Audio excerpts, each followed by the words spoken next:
Hello and welcome to the FP Weekly Class Open House event.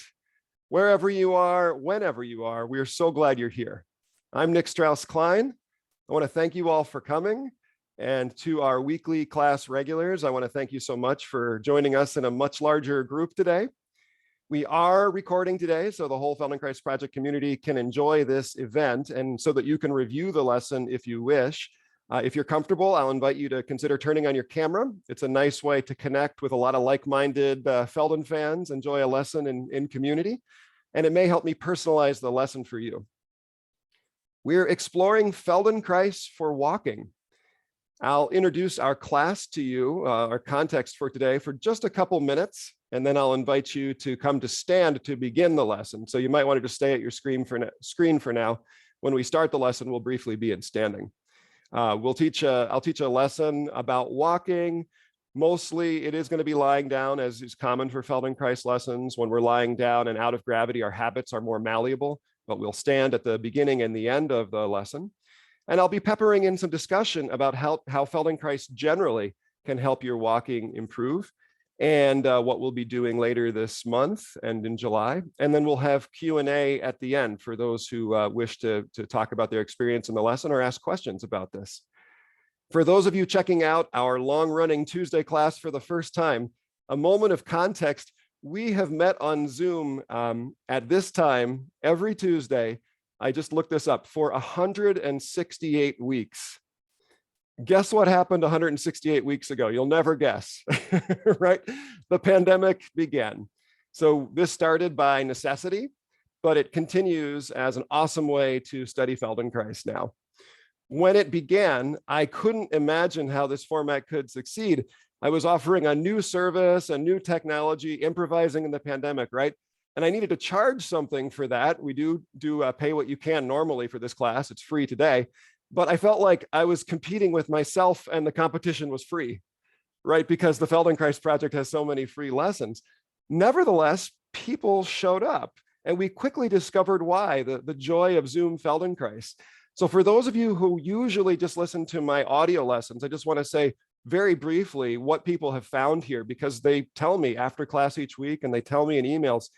The connection and camaraderie is obvious, especially if you're live and participating in discussion before or after the lesson. But what I hear from the people in the class is that even doing the lesson replay with the video maybe near you on a laptop or a tablet on the floor, even if you're not watching it often, because as you probably know, you can't really do a lot of Feldenkrais while watching a screen, but just glancing over and seeing a classroom doing what you're doing has this incredible sense of connection and focus. That's one reason. The other thing that I hear from the students is that this is appointment learning, right? Although the Feldenkrais project is on demand, by having a set time of week or just a set day when a replay arrives, there is always something new. And that sense of obligation, if you've signed up for class, helps people who have trouble finding that distance between standing up and lying on the ground, right? The hardest distance in Feldenkrais is just to get yourself to lie down sometime. So a lot of people really value the idea of appointment learning. There's also a guided sequence of lessons. We always have a topic and a trajectory week to week. You're hearing my Feldenkrais brain thinking through what makes sense next. We have callbacks of themes and ideas and movements, and we develop lessons week to week, even as we do always welcome drop-ins. We always try to make sure that it's not too disorienting if you're just popping into class, because I want it to be like a class that you could just pop into in the real world. Finally, there's a homework email, which you will all get today, later on today. And this homework email has a replay and also has some notes about the lesson and ideas for follow-up free study from the Feldenkrais Project. So for those of you who like to do more than one Feldenkrais lesson in a week, it's a really nice way to keep building on the sequence that we're studying in class. That's just a little bit about what we're doing here normally on Tuesday mornings at 9:30 my time. About today's lesson, it is helpful on its own. So it's okay if you just show up for this event, but it is also an introduction to our class's next 7 weeks of study. Our topic is going to be called Walking with Your Whole Self. I'll include lots of email about that, or lots of information about that in the replay email. And the lessons I'm offering are specifically designed to reawaken your evolutionary wisdom in your whole nervous system, your body and mind, about walking, how we walk, what it's for, how it organizes us as upright humans. The sequencing and themes in this course in June and July are a little different than what else I have on the Feldenkrais Project audio lessons. There's that standing, walking, and running collection you may have seen. There's a deep dive about the power of your legs. This is different material, although of course it's related. Finally, for the last 2 weeks of this course, on July 18th and 25th, I am very excited to share some really great news with you. We've got a guest teacher. Long-timers in class know that Deborah Bose is usually kind enough to step in for me when I'm away. She's got family obligations this time, so I invited someone else. And Alan Questel will be leading our last 2 classes on July 18th and July 25th. He is a Feldenkrais trainer, a teacher of teachers. He is a master teacher and an inspiration to me. I was very humbled and honored that he was willing to join our little project here and be part of this class. And he wanted to sneak right into the sequence. So he already shared his lessons with me. And part of what I want to do for you during June and July is set you up for those last 2 weeks. Nevertheless, again, if you're interested in the whole course or in dipping into Alan's lessons, you could choose whatever you want. We have just 1 more minute here. I want to share something with you on screen, and then we will dive into the lesson. Many of you are familiar with this page. Oh, not that one. There's my email. All the fun of Google, here we go, where is it? All the fun of Zoom all this time later. It is refusing to share the right screen here. I apologize. Okay, I'm not gonna waste our time. I'm gonna just tell you very clearly, because I do get questions about this. To find this class, it is a little buried because our primary resource is the audio lessons. But this class is called the FP Weekly. And from right on our homepage, if you scroll down past all of our primary audio links, near the bottom of the page, there is a section that says the FP Weekly class. There's a beautiful graphic of people on Zoom, a little drawing, and there is a sign up button. That's where you find it, or you can always find it in our resources menu at the Feldenkrais Project. Thank you for letting me work my way through the intro here. If you're not already standing, would you come and stand up, please? If you haven't yet gathered it, you should have a bath towel for this lesson. We'll need that when we're lying down. And as you get settled on your feet, I'll share the thought that I share before every FP Weekly class about what we're doing here. We study Feldenkrais to learn to live a more skillful, intentional, and joyful life. Feldenkrais helps us take better care of ourselves so we can better care for our loved ones. So together we can make the world a better place. So you're resting on your feet, just noticing how you stand this morning. If you're not performing, if you're just making yourself comfortable. You can sense the support of your legs, the support of your back, the overall tone of the moment. And would you take a few fingertips and touch your sternum, your breastbone, below your chin, where the hard tissue is, and just move your fingertips a little bit up and down to find the length of the sternum. You can go all the way down to the softness of your abdomen, all the way up to the softness of your throat, and touch it somewhere in the middle. And then would you imagine that pointing out of your sternum, perpendicular to the surface of your sternum, there's like a flashlight beam. Would you please point with your finger at the wall in front of you where that flashlight beam is pointing? In other words, does it point directly at the wall right in front of your sternum? Does it point a little bit up or a little bit down? Where would you say the flat of your sternum is oriented? Actually point with your index finger at the wall. So you really make this very physical. That's where you say your sternum is pointed for now. Okay, and let your hands rest at your side. Comfortable, your arms rest, drop them both, and take a few steps around your room. No matter how small it is, it's okay to turn frequently, of course. Just have a wander. Notice what you notice about your own walking as it is. Typically, when we think about walking or we want to improve walking, we often first think of the legs or the feet. So of course, you can notice how they are, the differences between the left and the right, noticing with a curiosity instead of a judgment, just curious. And then would you ride along on your sternum with your attention? Sometimes you could touch your sternum with a few fingertips just to actually feel it moving through space. Sometimes please let both arms swing naturally and you'll just think your sternum. And I'm just sort of curious for you to get a sense of what your sternum does as you walk, as you turn, as you take a few steps in the same direction. Does the sternum constantly point forward, or does it move a little bit? Does it turn from side to side or lift up and down at all? What does it do? Just make a mental note of whatever information you can gather about it. And then please, as you continue walking with your arms hanging naturally, would you think of the right shoulder? Just how the right shoulder is a part of your walking, or if it doesn't feel part of your walking, just let your attention rest on you could think of the movement of the right shoulder, the movement in space or the movement in relationship to your body. And your left shoulder, please, for a few more steps. In those brief straightaways that we have in our little rooms, can you think of what your pelvis does as you take a few steps? Does the pelvis seem to move or turn? Or does it just barrel forward? There's probably more movement there, more three-dimensional movement than you might think of normally. Just see what you can notice. And how does your back move as you walk?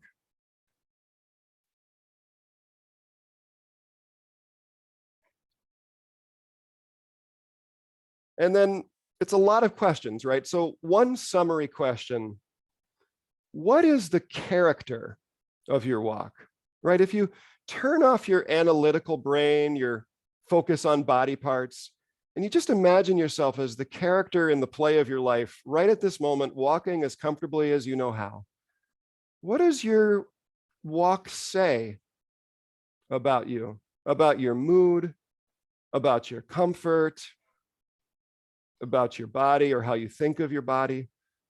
Just think of a character of the walk. This might be actually more informative than those details we used. So it's another way to look at everything. And then go ahead and lie down on your back, please.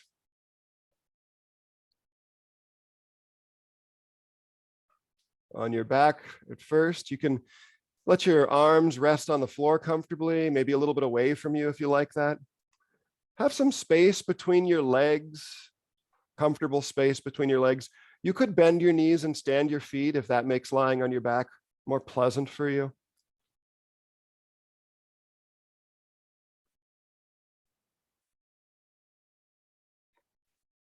Then breathe.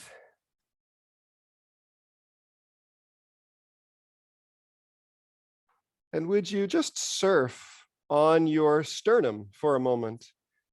As you breathe, you could touch it if you want with a few fingertips, but then rest your arm on the ground for a few more breaths so that you can just think of the sternum on its own. How does it move? Does it move as you breathe?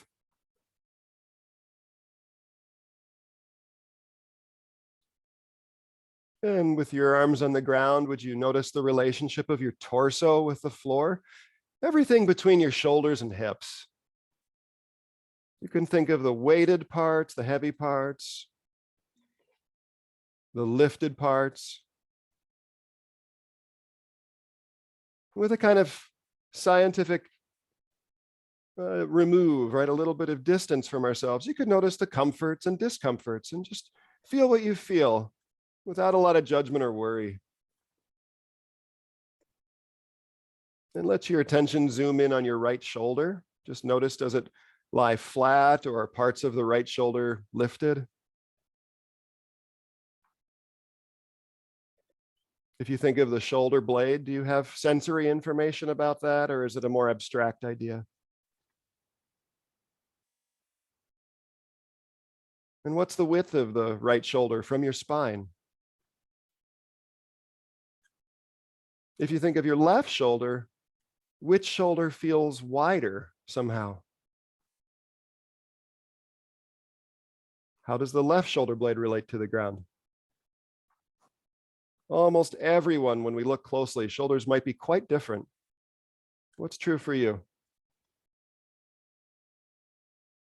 You can think of the width between your two shoulders, and then compare that to your idea of the width between your two hip joints. Would you just sense your pelvis resting there and imagine where your hip joints are? Think, is there any sensation of them? And how wide are the hip joints compared to the shoulders? And then would you let your mind make a connection, a length between your right hip joint and your right shoulder? There's no wrong way to do this. Just sort of a subjective line, a little image of yourself. How long are you between your right hip and your right shoulder? And how does that compare to the sense between your left hip and your left shoulder? So it's like we've made a four-sided shape among your hips and shoulders. Just mark that in your imagination with no judgment about its asymmetries, no expectations about what it should be. What is your awareness of this four-sided shape of your torso, drawing lines between hips and shoulders?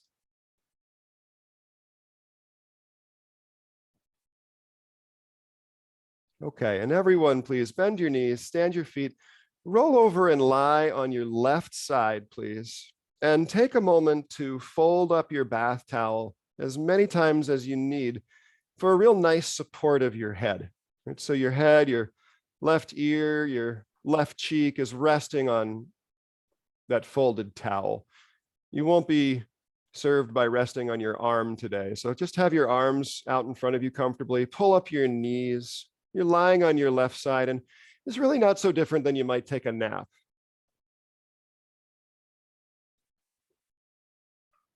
And would you please touch with your right hand your sternum? And notice when you do that, if you relax the right shoulder and the right arm and the right elbow as much as possible, you can kind of have the right elbow on your side, right? The right elbow just kind of balances on you, and you just bring a few fingertips to the center of the sternum. And make a small movement of just taking your right shoulder a little bit forward and return it where it came from, and rest a moment, and rest a moment. And do it again and time it with your exhale. Breathe out, move the right shoulder forward. Whatever the idea of a shoulder means to you, you're touching your sternum and you're inhaling when you return. You might pause just a moment between movements and then exhale and move the right shoulder forward. And would you let your head and your neck and your chest help you take the right shoulder forward? So you can shift your weight. You can turn your body a little bit into the ground, and you'll feel your sternum point a little bit more into the ground. When you return where you came from, your sternum is probably pointing at the sidewall. And when you take the when you take the right shoulder forward, your sternum turns a little bit into the ground. And you're exhaling to move it forward and inhaling to return it.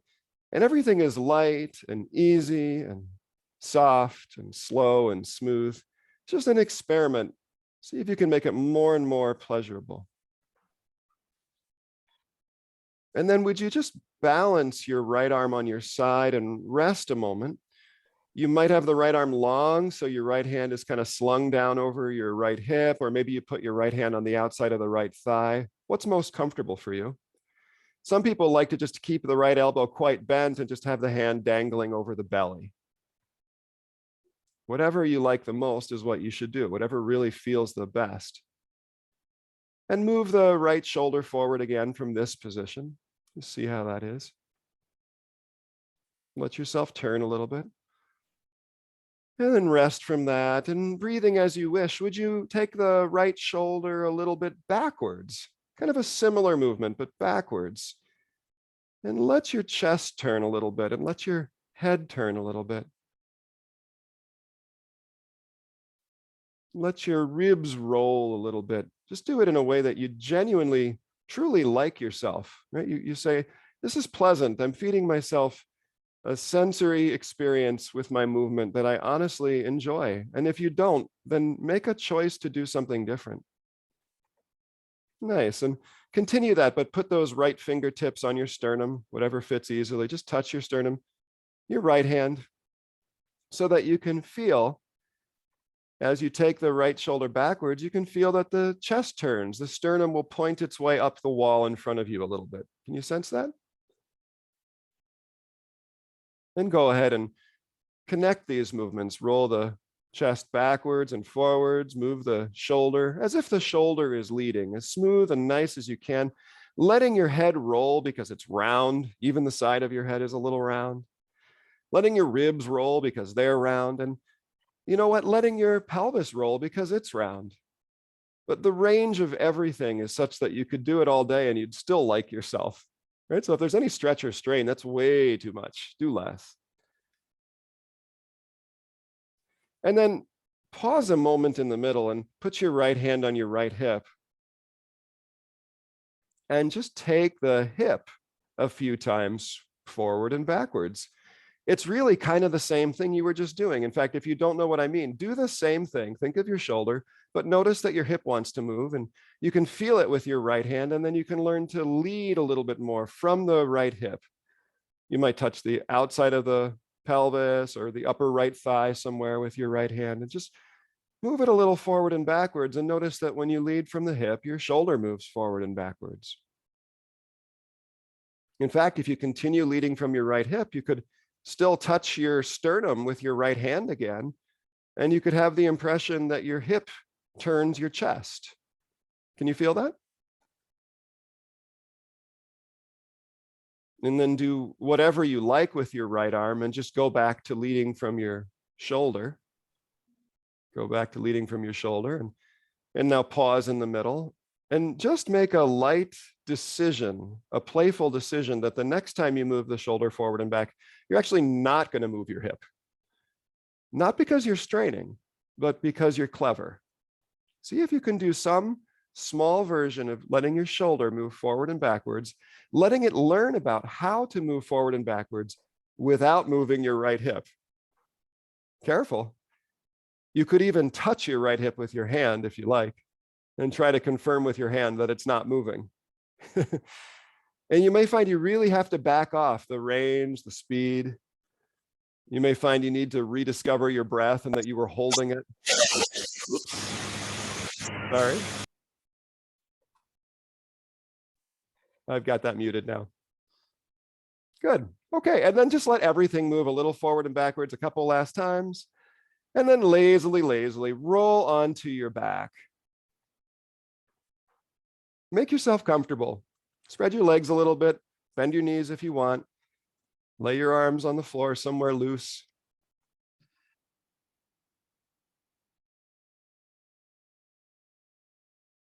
And take a moment to sense this moment. You were here not long ago. Is there something different? Have you influenced yourself? You don't have to think hard about that. You could just notice any change in the affect. You could wonder if the floor feels different somehow. Sometimes when little kids do Feldenkrais, they say, oh, the floor is softer on that side. Is anything different now than before? And then go ahead and switch sides, please. Lie on your right side and treat it as its own event, right? What do you need for head support when you're lying on your right? Is the floor soft enough? Do you want to get something to make it softer? Pull up your knees. Put that left arm on your side somewhere, bent or relatively straight. Whatever is best. And as if naively, right? As if for the first time, would you just notice how it feels to exhale and take the left shoulder forward?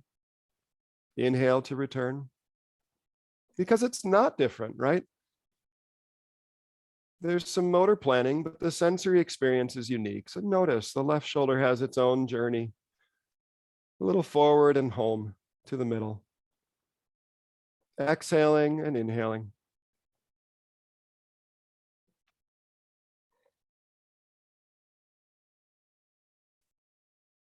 Good.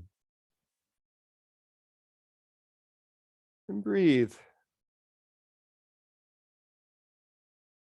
Rest a moment. Was your hip moving? Can you remember? Are there any leftover sensations that confirm that more of your body than just your shoulder was moving? Start the shoulder again and begin to take it forward and backward. Put the arm wherever it serves you for that. For a few movements, put those left fingertips on your sternum. Just to get a read, does the sternum turn more toward the floor, more toward the ceiling? Relax your neck, relax your shoulder and breathe, and just feel if you invited your whole self to serve the movement intention of the shoulder, that smooth, easy, pleasurable movement of the shoulder forward and backwards, to not isolate, but instead invite. How much of you wants to move? Could you feel that the hips roll? Maybe the knees rub against each other a little bit. That left knee rubs against the inside of the right knee, perhaps. Enjoy yourself.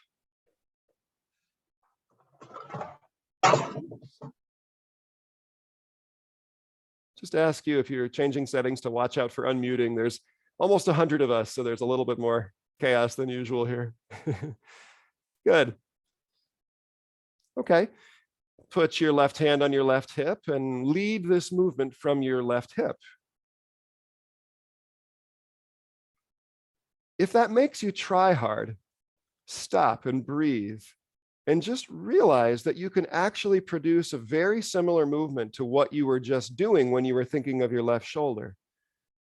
It's not about the muscles of your legs, or it's not work in your lower back. It's somehow lazier and more whole than that. Like you simply turn your entire body from the hips, a little forward, a little backward. Nice. Beautiful. Could you really notice carefully the forces at work under your right hip as you think of moving your left hip forward and backwards? Feel the weight shifting under your body, under your right hip. The right waistline and right lower ribs are rolling, turning a little bit. It's almost like you could learn to push and pull the ground with your right hip. Would you experiment with that for a second? Like you could find the power to move your left hip from the floor, from relating to the floor. Go a little slower. Maybe you pause a little more often in the middle to think about this, to let the image act on your creativity. Pause, everyone, pause, and just think, if you push your right hip as if it could move forward, it can't, it's under you, right? But if you push on the right hip, can it propel your left hip backward a tiny bit?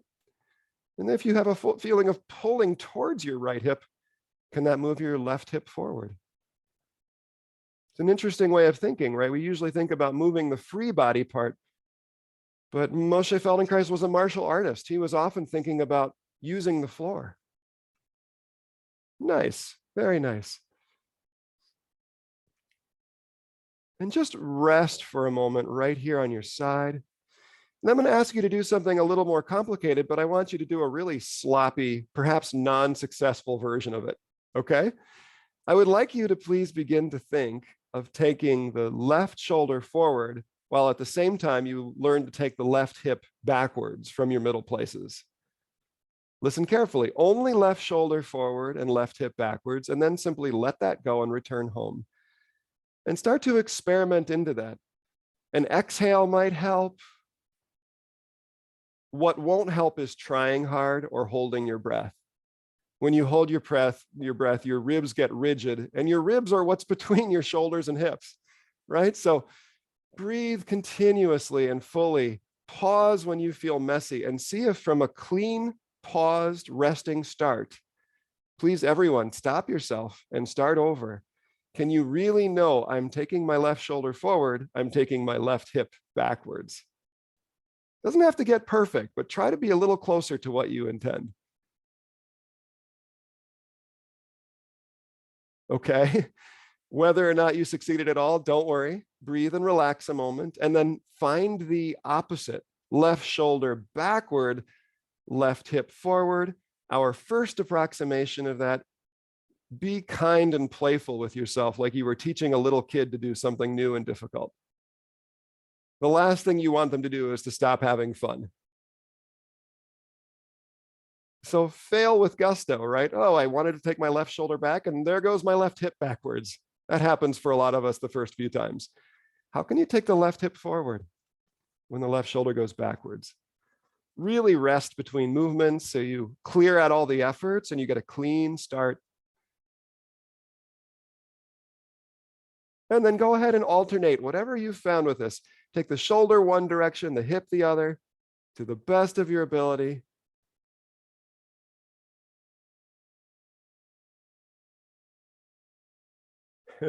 Give yourself credit for whatever it's become, and then do a few with the movements coordinated. Very simply, take the shoulder and hip forward and backwards. Lead from both, forward and backwards together. Together forward, together backward, and then just roll onto your back. Just roll onto your back.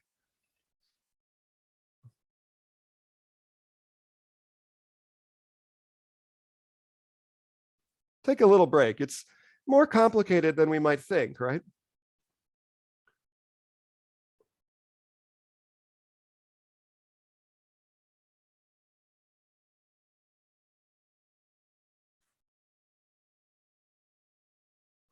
When you feel refreshed, please one more time return to lying on your left side. We'll do something totally different now.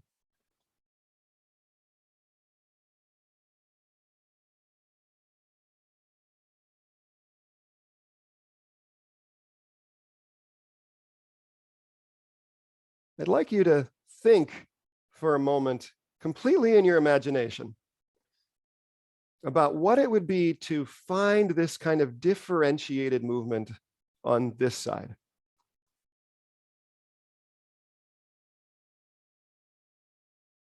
And could you fade your way from imagination into reality by letting the first movement do like 5% of what you were doing on the other side?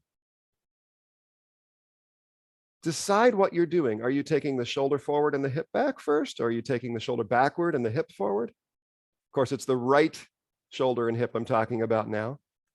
And your intention is to teach yourself kindly, patiently, to learn to take them in opposition. You've got the experience of the other side, but your mind needs to learn the coordination on this side. 5% movements are great. Pausing between every movement or two as you begin to try to alternate is great.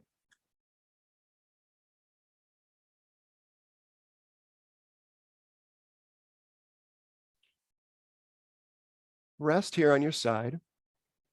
Breathe. Notice if you weren't breathing a moment ago. And while breathing, just do something simple again. Take that right shoulder forward and backward. Remind yourself how easy that can be by letting your whole self participate and by turning to the next little pleasure of it that you can find. Okay, rest that movement. Same thing, just lead from the hip. Take the right hip forward and backward in the easiest way you've learned. Nice. Now, can you go on breathing, but go a little smaller, go a little slower, and just, again, find moving them in this differentiated way. The shoulder and the hip go in opposite directions at the same time, and then they relax, they return home. And then you go the other way.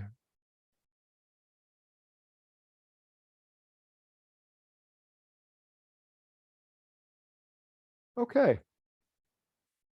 That's good enough for now. Rest here on your side, rest on your left side. And we'll really switch planes for a moment. So try this, please. Would you gently think of folding yourself up in front a little bit? Instead of a twisting or a turning movement, this is now a folding movement. You could touch your sternum with your right hand and just kind of withdraw it. Think of pulling your sternum into yourself, shortening your belly a little bit. Your back will round. You might even be able to think of how your back lengthens as your front shortens. This is a totally different plane of movement. We've just really changed. So if you're confused, it's okay. You'll find it. It's as if you're folding up, slumping into a sweet little ball.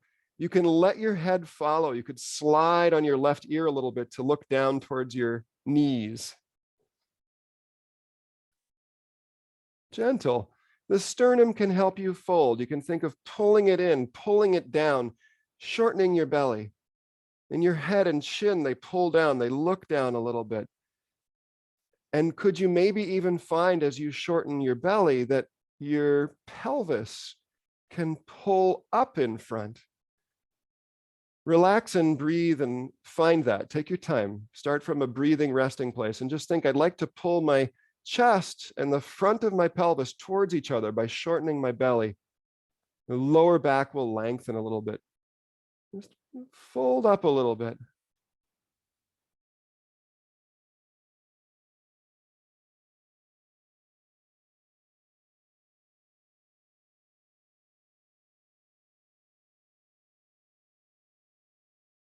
Excellent. Very nice. Let it go. Open yourself up into lying on your back, please.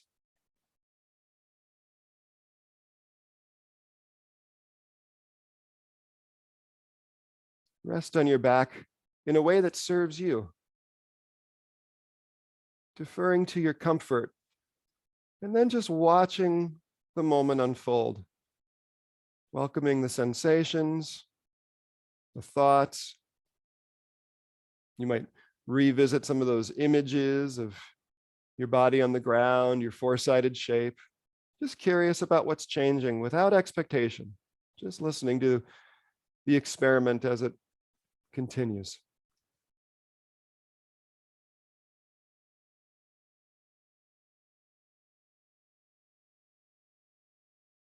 This lesson and this course is going to be all about how we organize our whole self towards improving walking, right? So today we start with these questions about the shoulders and hips and questions now about folding.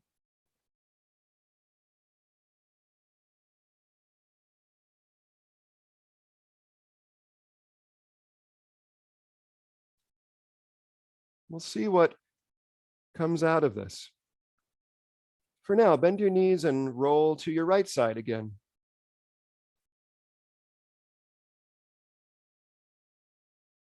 Make yourself very, very comfortable. You could touch your sternum with your left hand and find your folding on this side. Again, with the wonder of a alternating sides lesson is that we can continually realize how fresh our experience can be to ourselves if only we pay attention, right? Your expectation is the only thing that is incredibly similar, right? You might just think, oh, it's going to feel like the other side. But when you really notice, well, things happen differently on this side. Learn to fold yourself from this withdrawing, this depressing sort of the sternum, right? In and down, shortening the belly, letting the head follow so your neck doesn't strain. Letting your back round and push out behind you and lengthen behind you, especially the lower back kind of lengthens when you tuck up your tail a little bit, right? When you pull your tail underneath yourself, there's that little feeling of if you're pulling your sternum towards the front of your pelvis, towards your pubic bone, it's like you tuck your little tail under you. Yeah, right, nice. Now, would you please fold and remain folded? You could even draw up your knees a little more if it helps you. It's like going a little more fetal, but it's pleasant. It's just a gathering. See if you can relax there with your front clearly shorter than your back, but breathing, resting. And in this position, just sensing what's possible right now, would you begin to move your left shoulder a little forward and backward?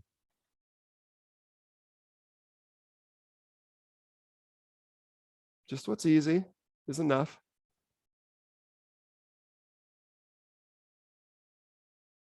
It's limited, right? Or it's different.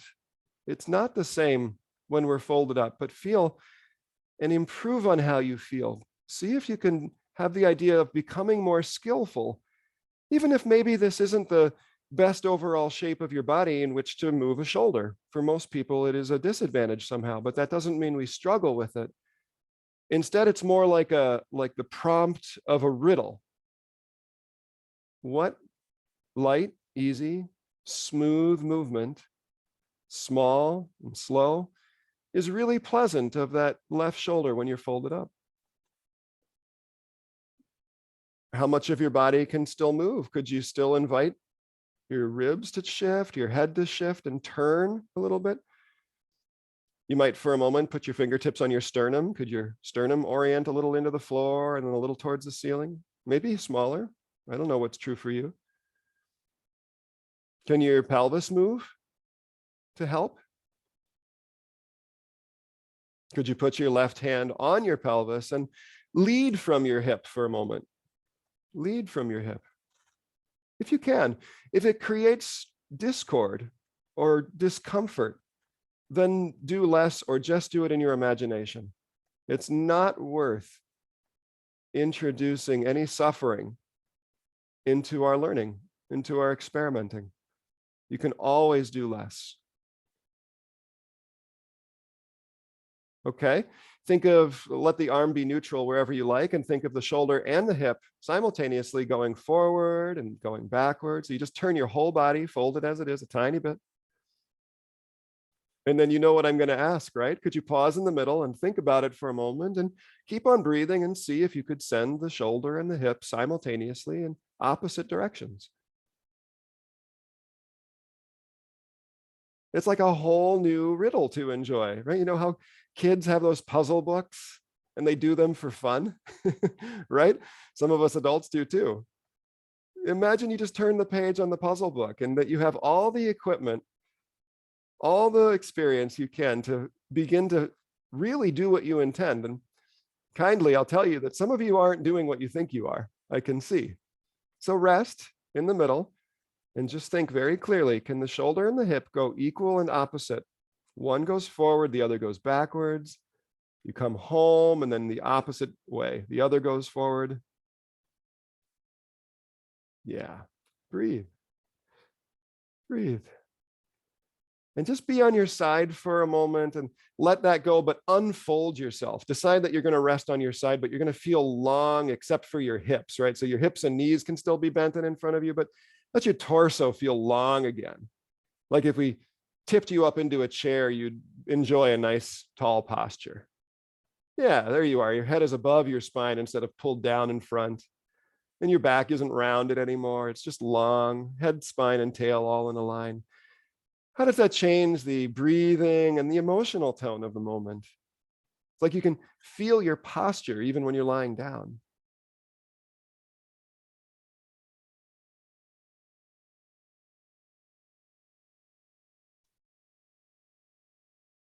Excellent. And then a couple of times, just roll your hip and shoulder together, forward and backward. Thinking of the left hip and left shoulder leading together, forward and backward, and then differentiated. Now that you're in this longer position, what's it like to try to steer the hip and the shoulder oppositionally? A little easier, a little more space to breathe and enjoy yourself, perhaps? Okay. Let it go and rest on your back, please.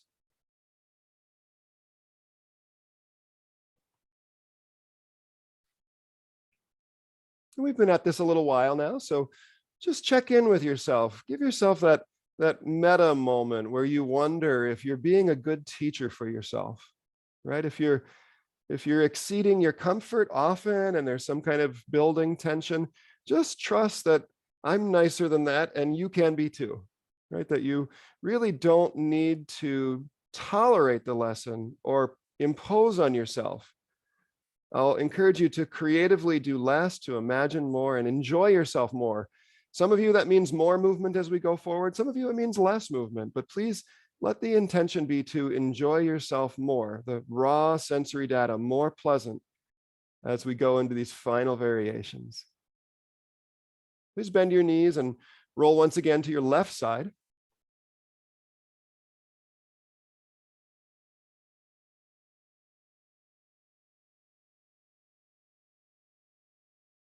Now, a new riddle, same emotional tone, same comfort tone. Don't exceed your abilities when you are prompted to try something new. Take your time and experiment your way into it.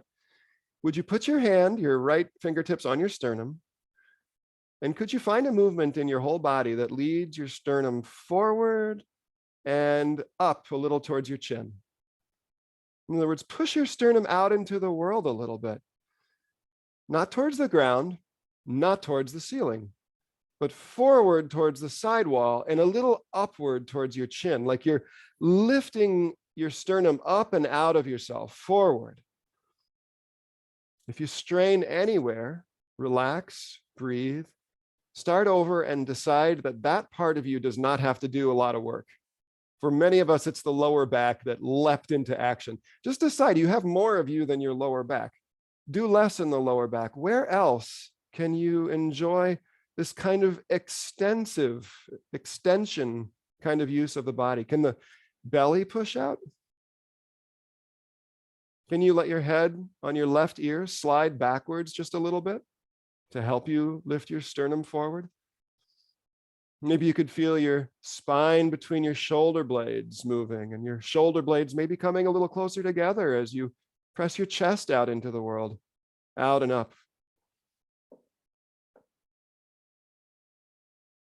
Nice.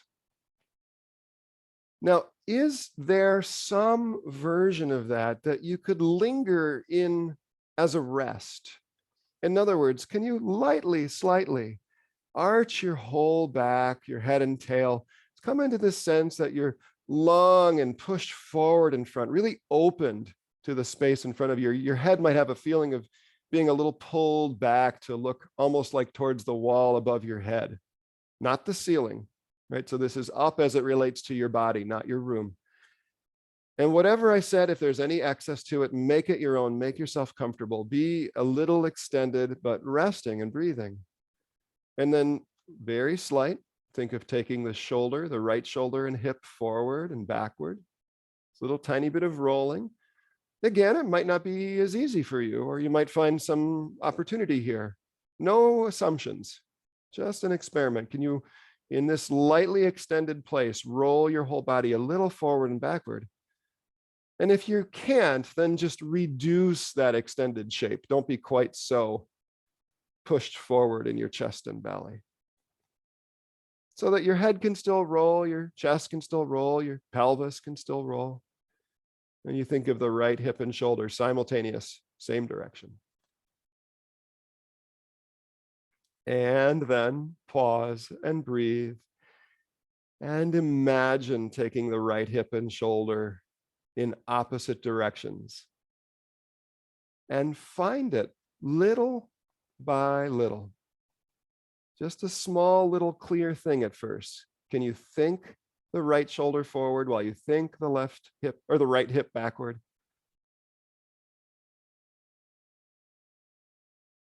Can you think the right shoulder backward while you think the right hip forward? And each time you return to the middle and then you switch. Yeah, enjoy that beautiful length between the right hip and the right shoulder. It changes as you move them in opposite direction.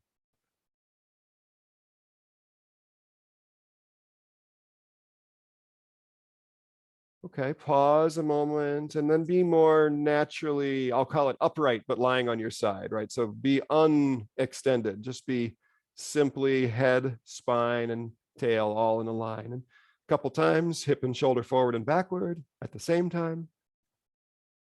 And then a couple times differentiated.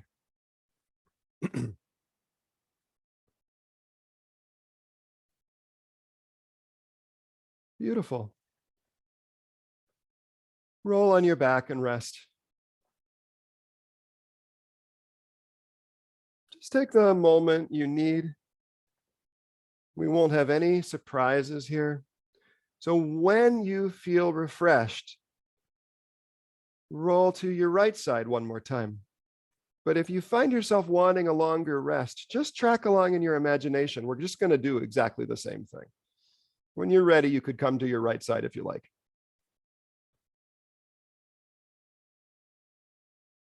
Touch your sternum. lightly, lightly. Just lift it forward and upward. Right? Lift is a word that refers to the orientation of your body. Up means towards your chin. Couple of those movements, but feeling how your whole self, head to tail, can do this. You don't need to work hard in the legs or hips. You might even feel that the legs have a little gesture in their floor forces somehow. It's like they want to help you propel your sternum forward, but don't work with the leg muscles. That might just be a kind of a side effect of this thought. Yeah. And then could you just simply be a little extended, be a little arched in the back, a little longer in front than you might otherwise rest on your side? And from there, left shoulder and hip simultaneously forward and back.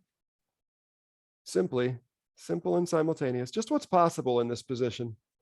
There's different limits, right? There's different information and boundaries. So you explore them. Okay, and pause.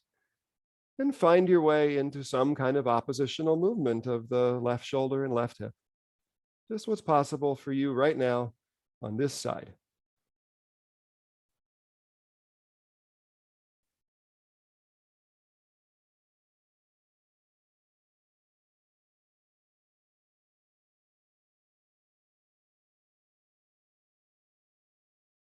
Very, very nice.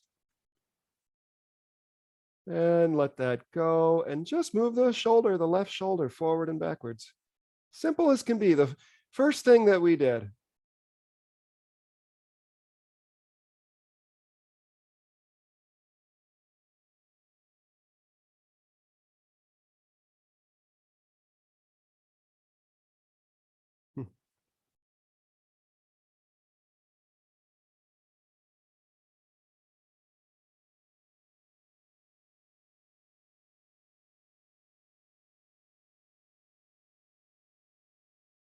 Nice.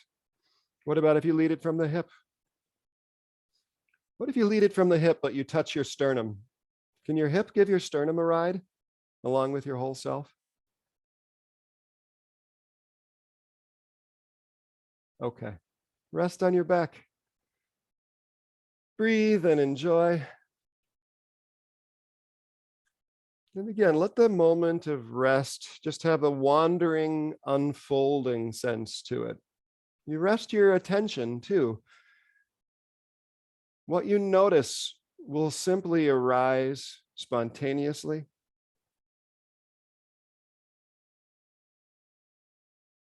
You can bring a little specific presence. You might think of your four-sided shape, your torso, the widths and lengths of things. Curious if that's changed from the beginning.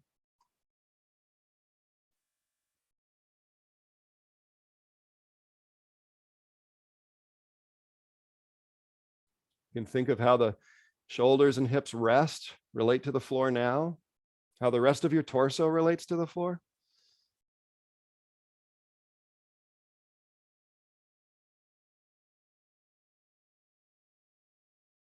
And just surf along on your breath with your awareness. Follow a few breaths. And then surf on your sternum with a few fingertips. One hand is fine. Just to feel. What's your awareness of the vitality of this place, the relationship with breath, where it points in the world?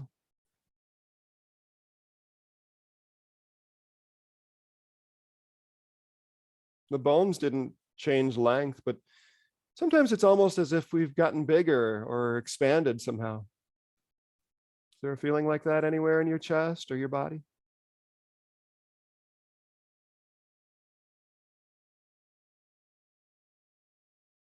Nice and slow and curious, please. Bend your knees and stand your feet, roll to your side, and from side lying, come quietly to sit or stand. To sit and eventually to stand.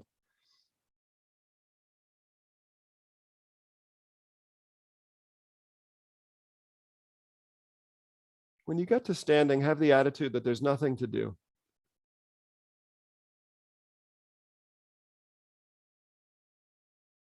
You might just marvel at the fact that your bones and your nervous system stand you.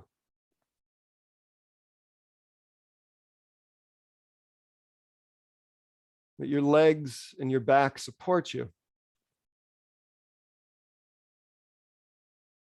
And somehow your head carries your neck carries your head all the way up above those two little feet. And how are you breathing? Without touching, can you sense that your sternum moves with your breath?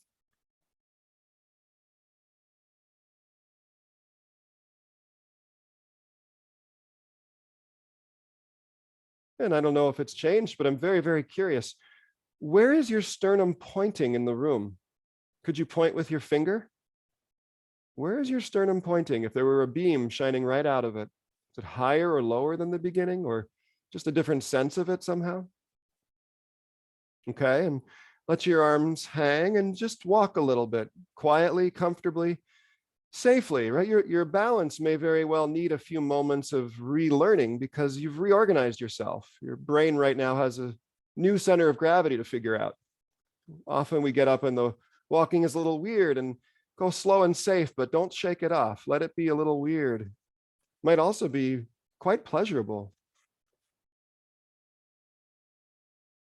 And what is the character of this walk?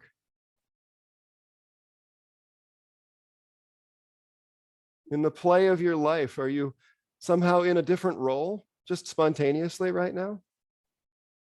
How would you talk about it to an artist?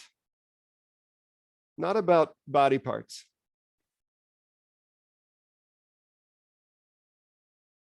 But then let's have the fun of really being specific. So you have some games that you can play whenever you're walking. Where is your sternum pointing as you walk, as you turn, as you take a few steps in the same direction, just comfortably? Does the sternum cover a different kind of left-right distance, or up-down, or whatever it feels like? How does it move?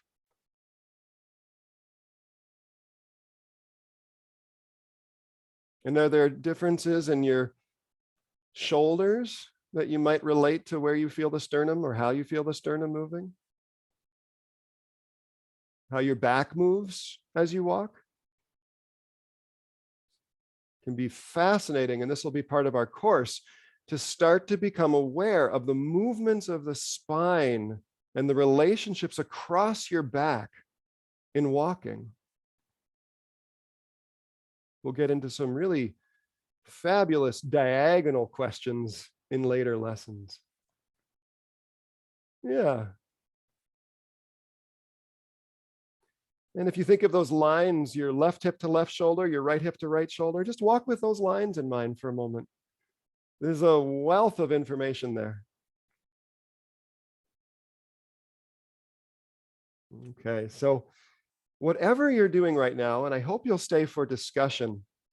Even if you don't, would you please keep quietly with yourself? We'll all take a bio break in a moment, but if you're leaving the call now, take a break however you can.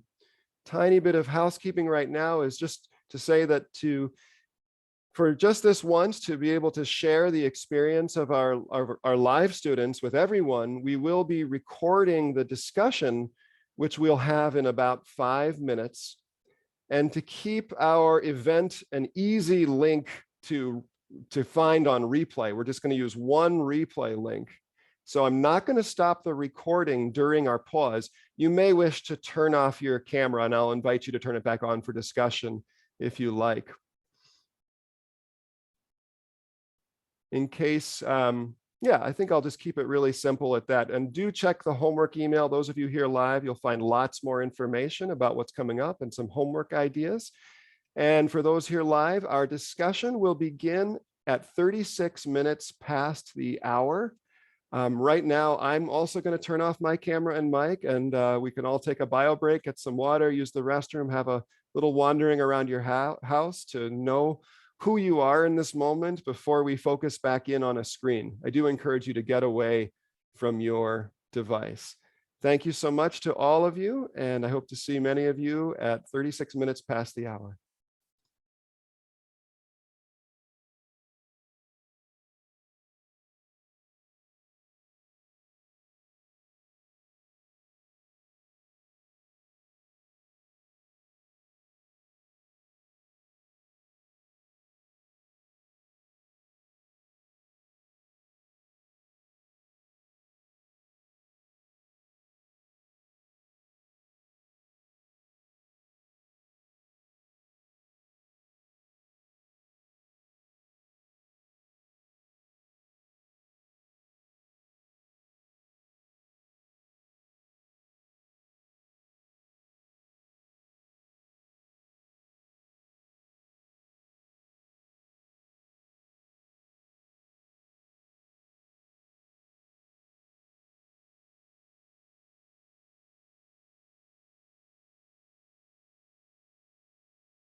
Thank you all for joining us for the discussion. I'm going to open up the floor for questions and comments in just a moment. First, I'll invite you, if you are comfortable, we are recording right now, but I'll invite you to turn on your camera. And whether or not you turn on your camera, you may want to use your device to click gallery mode, because it's really feels more like a conversation together when you can see more than just me. So I encourage you to use gallery mode. And having told you how to use your screens right now to the best effect, I want to remind you not to use them for the worst effect, which is you've just had a very intimate personal experience of your embodied self. And now your attention is on the great attention grabber of our generations, the screen, right? So this is a nice time to practice both an internal and an external attention. So just notice as you sit and watch or stand and watch or whatever you do, have you chosen to make your body comfortable? Or do you think what I have to say is more important? I don't. I think that given what you've just done, that the most important thing you can do for yourself is to be seated and attentive in such a way that you are able to continue this process of being an embodied, curious human being, not just a talking and thinking human being. Okay?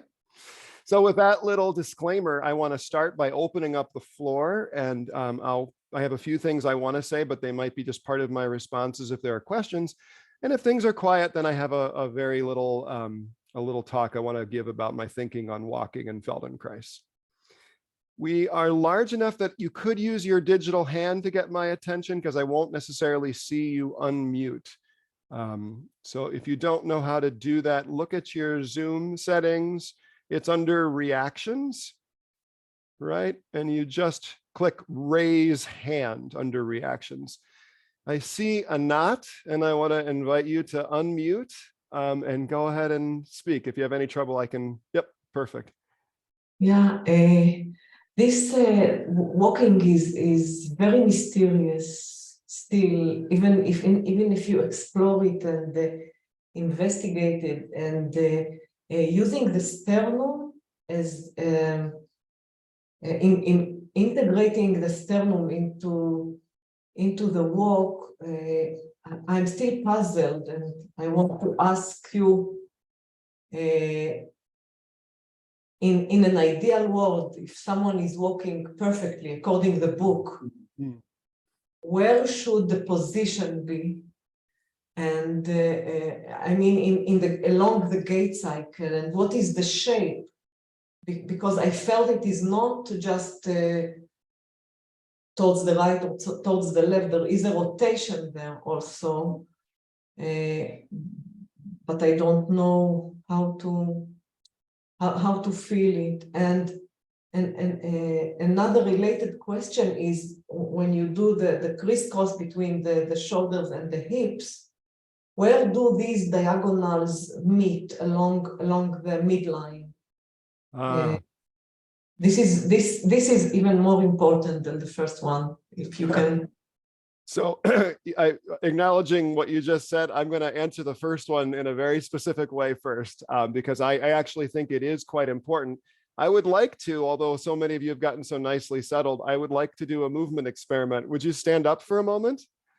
Her first question was, how does the sternum move in some sort of idealized human? There is none, right?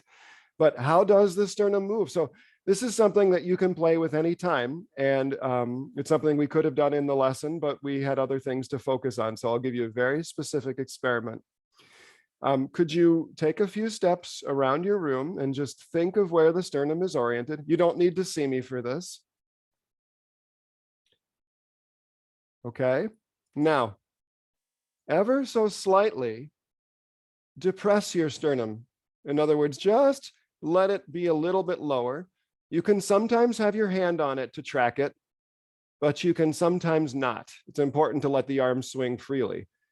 But know that you have the sternum a little less than is the spontaneous posture right now, a little pointed below whatever was spontaneous. How does it affect your walking? All right, you'll tell me when we come back to the screens. Now, let that slightly lowered sternum go and just be as tall or whatever you are, as open in the sternum as you were before you lowered it, how does it affect your walking? Some of you started walking faster all of a sudden. I saw it, right? Did you feel? A lot of people, that's an effect. It might be a different, more subtle effect in you. Now, lift your sternum a little beyond what's spontaneous right now and walk a few steps. How does that affect things? I'll give you a hint if you are someone who really strives to be very upright. It is not necessarily better to lift it extra high. So I want to ask you to look closely, even if you like what you feel. And I'm not saying anything, I'm not judging either position. I just want you to have sensory data. How does everything move when the sternum is carried a little higher than is spontaneous? And then if you let that kind of affectation go, and you just let the sternum be where it is after this wonderful lesson. This is a lesson that is very basic to Feldenkrais, maybe a combination of two, but it's a very simple Feldenkrais lesson. Where does your sternum point in the world as you walk, and how do you move if it's there? So to answer Anat's question, and you can come back to the screens if you wish, by orienting you to your sternum, it's sort of a trick, right? All's fair in love, war, and learning, Moshe Feldenkrais said. It's a trick at the beginning of our 2 months of walking to get your attention far from your legs and feet, and to pick this sort of center point that is so structurally connected to the whole, all the movements of the torso. And most of us, we hold the chest quite rigid and the sternum is almost like a plate of armor, right? And that probably changed quite a bit during this lesson. But to get you interested in the mobility of your sternum and the relationship with walking is a way to launch our 2 months of walking classes, or just a way for you when you're walking and you're curious to do what we just did, right? Take a couple of minutes, slightly lower it, keep on walking. What happens? Let it change your walking, right? Don't go bowling for full speed ahead with your sternum a little bit lower than you want it. You could hurt yourself, actually. You could strain something. Let it change your walking and be walked with a lower sternum, right? Feel how your mind walks, okay? Then let go of that, walk a few steps, then lift it up, walk a few steps and see how that feels. So I'm answering Anat's question with a question. What is ideal? I will also give you the courtesy of I'm answering what is ideal by saying, what are you doing and can you know the difference? But I'll give Anat the courtesy of saying, what is some ideal? Generally, the sternum will orient a little bit above the horizon and will move in a softly flowing side to side. But there are other three-dimensional movements it makes too. But the chest will generally want to turn a little bit if we're walking skillfully. Now, Anat, say one more time your second question. I'll try to speak to it at least for a moment or tell you where we're going to give you the answer. Yeah, I asked where do the diagonals cross along the midline, and what you said just now, how can you cue how to raise the sternum without arching the lower back? What you should think, or how would you cue yourself not to push from the lumbar spine? Yes, thank you. Both of those questions. Anat, may I ask, are you a movement professional or a Feldenkrais practitioner? I'm a movement researcher. Movement researcher. So you're asking really wise questions, and I want to respect them, but I believe that they are probably several levels beyond some of the things that I want to make sure I get to speak to today. So I'm not saying that I'm not going to answer, but I would like to either take it up in a personal email, or, of course, you're going to hear me say this, encourage you to come back for these classes, because we will be specifically exploring how those diagonals are embodied. And we will be exploring how the chest lifts without only doing it from the lower back. In fact, I'm making a mental note right now to include a lesson about that as part of the homework email, because that's a very specific topic. Those who were in class last month actually did touch on both of these questions, shoulders and hip movements, and how we can organize the lower back and the sternum in relationship with each other. So I hope that's not too unsatisfying for now. I just want to move forward a little bit because I know you're asking an educated question, and I want everyone's questions too. So Stephen was next, and then Laura. So, going into and coming out of the lesson, and I'm not sure, I'm sure this is sternum related in some way that I'm not noticing, but in a bigger meta picture, you said don't focus on body parts. So the meta picture is a collection of body parts that are standing. And at the beginning, it's like, oh, this is so unorganized. This is so pulling me into gravity. How do I propel myself from here? And then on the floor and going through the organizing things, it was an incredible lesson, because what I came out of it was thinking of those same, the meta picture of those body parts. I felt like now, and I'm dealing with, I strained something doing a Feldenkrais lesson yesterday in my challenged left side, and I felt that, but moving through it with ease. And at the end, I felt as though I were organized like a integrated puppet, but without the strings. If that makes any sense. And this notion of all those elements of flowing, including, here's diagonals, here's the sternum moving along with other parts. The lesson did that, but it's again, it's going into it with this morass. How is walking even possible? I'm glad you said that. I have the same feeling. And I do find the possibility of walking, but from this lesson, suddenly this, to be my own puppeteer of self, with the prospects, even against the realities of that whole collection of body parts. Anyway, I'm not sure what the question is, but I ask for your reflection. Yeah. So our attention and a kind of a thoroughness of exploration and this attitude of self-kindness, it's going to reorganize us, right? And of course, we've got millions of years of evolution pointing at our healthy walking. So, Stephen, I love the question, and I hear you, it's not exactly a question, but you're reflecting on the fact that you got yourself organized, right? That you went through this process, you interpreted the lesson in such a way that brought you back to your feet in a way that you felt like a much better organized human being. That's Feldenkrais study, right? That's what we do.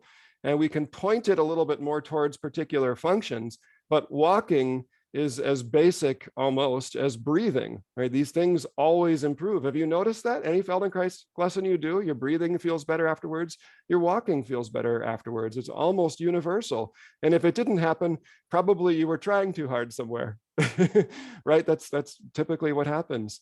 So I think Stephen's just speaking to the power of Feldenkrais lessons to organize the body. And really it's the power of the nervous system to take detailed, valuable information, which is all we're trying to provide you, from yourself, right? We just create an environment where you can learn from yourself and assemble it into a better version of you, a better enactment of your habits and your what you are as an organism, your evolution. It's going to come better with this kind of quiet attention. So I hope that speaks to it a little bit. I'm going to say, Laura, why don't you go? And I did schedule this to end now, but we did start discussion a little later than I planned. So let's do 5 more minutes for sure. Go ahead, Laura. Oh, you're muted still. Sorry. Sorry. Always want to err on the side of being muted when you should be. Over these last 160 some Zoom things, we've talked a lot about walking, and I'm here in Minnesota with Nick, so we've talked about how to stay upright on glare ice and uneven sidewalks and bundled up in clothes. But my big realization in this lesson was that I've taken everything we've learned out into the world. But I live in a very small bungalow, and I am constantly stubbing my toe on chair legs. I've broken toes on ottomans. I bump into furniture, and I do not have a cluttered house at all. My shoulder will hit a door jamb, and I need to So I guess this is more of a request going forward these next few months. I need to really focus on how to bring these principles into walking in a small space. Mm. I don't know Yeah. if that makes any sense, and I'm sure they're the same, but that was my big realization in this class, is that I've taken all these great walking things and just thought it was something I'm going to take out into the world. But I really need, you know, I mean, I've actually, as I said, I've broken toes in my house. So, You know, and when we're in our most familiar space with all of our stuff, it's really easy to do what people often do, right? Which is when you want to get somewhere, you're interested in the target more than the process of getting there, right? So Right. it might take extra reminders at home. I'll tell you, you know, you've had some pain with it too. Pain was actually the thing, as it often is, as it's evolved to be. It was the thing that changed my behavior, which is I used to find in the middle of the night, if I got up to use the restroom, that I would stand up and I'd walk to the bathroom and I just wouldn't feel good. I mean, I've been a Feldenkrais person for 22 years now, a practitioner for 18 or whatever it is now. And, you know, this is 5 years ago only. And I wouldn't feel good in the middle of the night walking. And, you know, I just ignored it and did what I needed to do and went back to bed. And then I had one of these many times in my life experiences since discovering Feldenkrais. And I went, well, why haven't I applied my curiosity to that problem? So I started in that unconscious middle of the night state. I started to basically say, why does this hurt? Why does walking hurt right now with the 10 steps I need to get to the bathroom, right? And I noticed that when I got out of bed in the middle of the night, I was heading for the bathroom so fast that I never stood up. It was like I was out of bed and like reaching for the doorknob as I walked. The doorknob is many steps away, right? And it's not that urgent for me. You know, it's okay. I have enough time to stand. So it was honestly connecting with my pain. I'm telling Laura to connect with her sore toe memories, right? And applying some curiosity and saying, okay, so why am I moving in such a way that the potential to re-injure myself keeps happening, right? Too fast, yeah, too fast. Too fast. So I would say, you know, another way to think of it is that I found myself, after I applied this curiosity, I found myself walking more like how I walk after a lesson. Did you all notice when you stood up and took those first few steps after the lesson, you were slower, right? And there was so much more sensory richness in those few steps. It's like you didn't have to stimulate yourself with a fast walk. It was interesting to walk slowly. This is always available, but for good evolutionary reasons, we got to get stuff done, right? We're interested in going where we're going. So I would just kind of play that game with yourself. How do you bring your curiosity about how you get there to the next item in your house you feel like you need to leap for? And of course, it has a lot to do with slowing down, but you can always practice walking fast outside where there's plenty of room. Thank you, Nick. Thank you. You're welcome. Cal and Bettina, we'll have to keep them both a little bit brief, and I will also in a moment speak to a couple of text chats. So just a quick one, Cal, if you can. Sorry to make it short. I just want to say that I've done these primitive skill things where we go out and learn how to, you know, do the things on Dual Survivor and stuff like that. And wearing leather moccasins or, you know, woven, you know, fiber shoes or whatever. You don't walk, you know, the way we walk in society where we have thick, you know, we have flat pavements and we have thick shoes and everything. You know, you can't just walk around like that or you're going to hurt yourself. You know, hurt your feet on uneven ground while you're camping in, you know, in thin moccasins or whatever.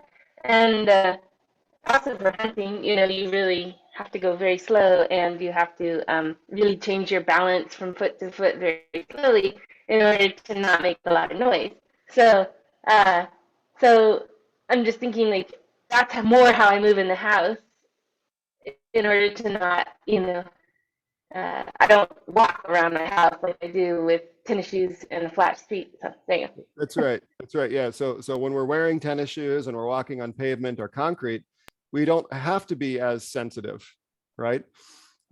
Cal, we've talked before, you and I have both found that having more minimal shoes and more opportunity on natural surfaces, hiking outdoors on natural paths, has been a huge boon for us.